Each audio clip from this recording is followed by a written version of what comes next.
Merci de prendre la parole. Bonjour. Oui, bonjour. Bonjour Isabelle. Bonjour. Oui, alors je vous appelle parce que, comme les précédents témoins, moi aussi j'ai subi des attouchements de mon frère quand j'étais jeune. J'étais pré-ado, je crois, je suis pas sûre. J'ai vers 9-10 ans, mon frère ayant 3 ans et demi plus que moi. Et ça m'est revenu vers 40 et quelques, après la séparation avec mon deuxième conjoint. Avec mon mari, le premier homme avec qui j'ai vécu, avec qui je me suis mariée, j'avais aucune envie, quoi, j'aimais pas ça, quoi, ça me.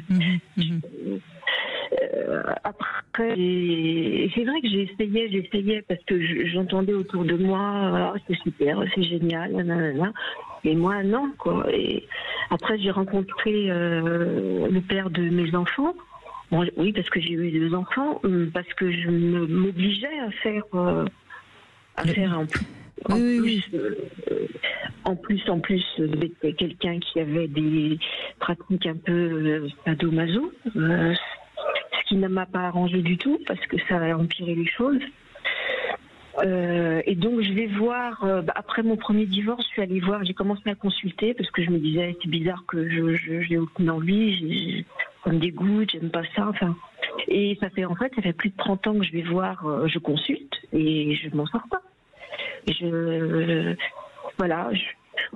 rencontré une 3e personne il y a une dizaine d'années. Ça n'a pas tenu non plus à cause de ça, parce que Mais si je comprends bien, Isabelle, vous savez qu'il s'est passé des choses avec votre frère qui avait 3 ans, 4 ans de plus que vous, mais vous ne savez pas exactement quoi, si j'entends bien. Hein. Donc il y a une... Si, des attouchements. Je me souviens très bien, et ça m'a déclenché quelque chose. C'est-à-dire ? Ça m'a déclenché quelque chose, j'aime pas le dire, mais un plaisir, quoi, une réaction physique. D'accord.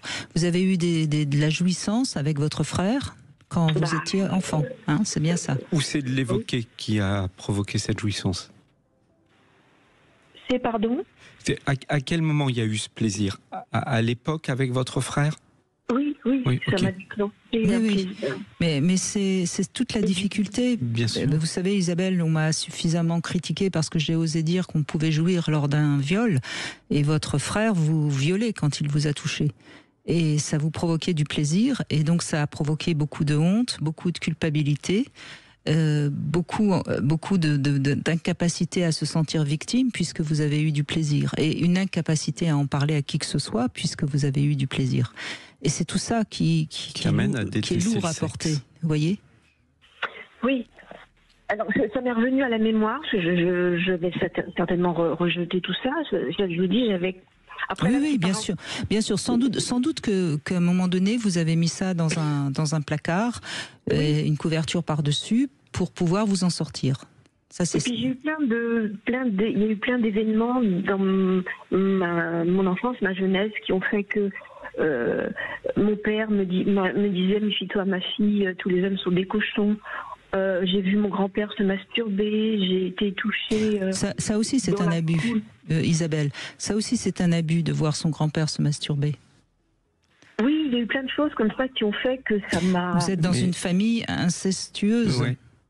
Et donc, vous avez passé votre enfance dans une famille où le sexe n'est pas à sa place. Donc tout ça est compliqué. Et quand vous acceptez des pratiques sadomasochistes avec un homme, c'est pour vous punir de tout ça. Je sais pas. Ce qui est important... Après avoir eu mes enfants, en fait, j'ai accepté au début parce que j'avais besoin d'affection, d'amour. J'avais vraiment envie de rencontrer quelqu'un qui m'aime, j'avais besoin. Et j'ai accepté au début, puis après je voulais plus accepter. Je refusais, c'est pour ça qu'il est parti. Ce que je voulais vous dire, parce que je pense que c'est vraiment important que vous l'entendiez. le fait d'avoir pris du plaisir à cette époque-là fait que vous avez rejeté en bloc la sexualité et que vous avez bloqué en termes de désir pendant tous vos premiers couples parce que c'était inacceptable. Ça a créé un divorce violent entre vous et votre corps.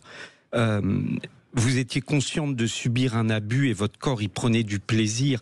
C'est juste inacceptable et cette sexualité est devenue inacceptable. La sexualité, c'est le plaisir qu'on va prendre aussi, c'est très important. Donc là, il était plus possible derrière d'accepter ça et même, et je rejoins ce que dit Brigitte, c'est comme ça qu'on en vient à aller chercher dans sa sexualité une punition. C'est-à-dire qu'il n'est plus question d'y prendre du plaisir. Quelque part, il faudrait que ça fasse mal. Alors on prendra peut-être intellectuellement du plaisir à avoir mal, mais on se met en position de se détester.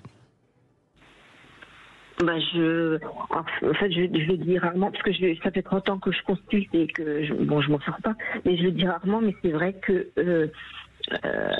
dans les rapports avec le papa de mes enfants, je voulais plus de lumière parce qu'en fait je pleurais. Et il s'en est jamais rendu compte. Vous imaginez la souffrance que vous avez traversée. Quand on est avec un homme et qu'on fait l'amour et qu'on pleure et qu'il ne s'en rend pas compte, il vous prend à la fois votre corps et votre âme.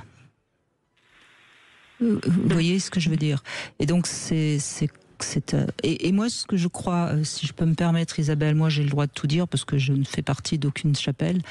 Je crois que pour l'instant, vous n'avez pas rencontré de bons thérapeutes parce que c'est trop compliqué pour vous de faire confiance à quelqu'un et d'oser dire tout ce que vous êtes en train de nous dire. Et alors, je vous remercie vraiment d'âme à âme que vous osiez me dire tout ce que vous venez de dire. J'ai fini par le dire, hein, et aujourd'hui, j'arrive à tout dire, mais je m'en sors pas. Je suis même allée au centre de victimologie à Paris. Je suis allée plusieurs fois et on devait me recontacter et on m'a jamais recontacté. Ils sont débordés. Il y a un problème sur tous ces centres, c'est que la bonne volonté est là, mais ils sont débordés. Depuis le mois de septembre l'année dernière, on m'a pas rappelé. Écoutez, Isabelle, comment m'en sortir en fait? Je ne sais pas. Mais je crois quand même qu'il y a une chose importante que je peux vous dire, c'est que vous avez certainement très très bien mis les mots qu'il faut sur tout ce que vous avez vécu, mais il y a quand même sur le plan émotionnel, c'est un peu trop douloureux pour que vous puissiez émotionnellement le revivre. Et c'est pour ça que je pense qu'il vous faut vraiment un travail avec quelqu'un qui soit dans une empathie extraordinaire pour que vous puissiez un tout petit peu lâcher et avoir la possibilité d'avoir accès à vos émotions les plus refoulées. Est-ce que vous voyez ce que je veux dire? Est-ce que vous comprenez ce que je vous dis? L'avant-dernière psychiatre que je voyais, elle n'était pas sexologue. Elle m'avait dit essayer de trouver quelqu'un un psychiatre ou un psychothérapeute qui est spécialisé en sexologie.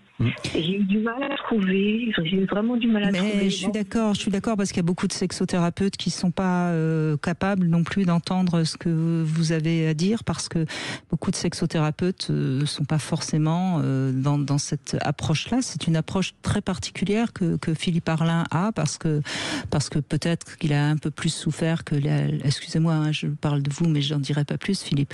Peut-être parce qu'il a un peu plus souffert et qu'il sait à quel point il faut écouter, mais écouter d'émotion à émotion, j'oserais même dire d'âme à âme, voyez, de cœur à cœur, oui. Ou de cœur à cœur. On peut pas juste écouter les paroles de quelqu'un. Il faut le laisser aller jusqu'au moment où c'est son cœur qui saigne.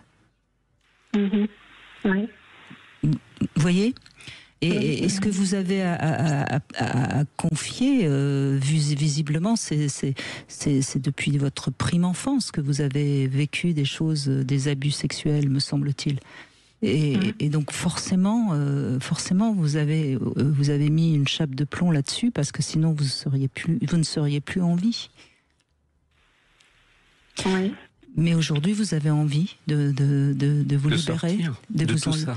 J'aimerais bien m'en sortir et arriver à reconstruire une vie de couple, quoi. Enfin, rencontrer quelqu'un et et enfin pouvoir avoir une vie de couple normale, quoi. C'est à la fois avoir de l'affection, de l'amour et arriver à une relation sexuelle normale. C'est une demande légitime, Catherine. En tout cas, si vous le souhaitez, je serais ravi de vous aider. Isabelle, pardon. Donc, Oui. bon, si vous voulez essayer de contacter Philippe Arlin, vous verrez bien si ça passe. Et comment je peux faire? Vous prenez mes coordonnées à l'accueil. Et voilà, et je peux consulter à distance, donc ça, il y a pas de souci, mais je pense que là, vraiment, et je suis pas sûr qu'il y ait besoin de beaucoup, mais je pense que là, il faut qu'on vous accompagne sur cette réconciliation. Oui. En tout cas, merci Isabelle.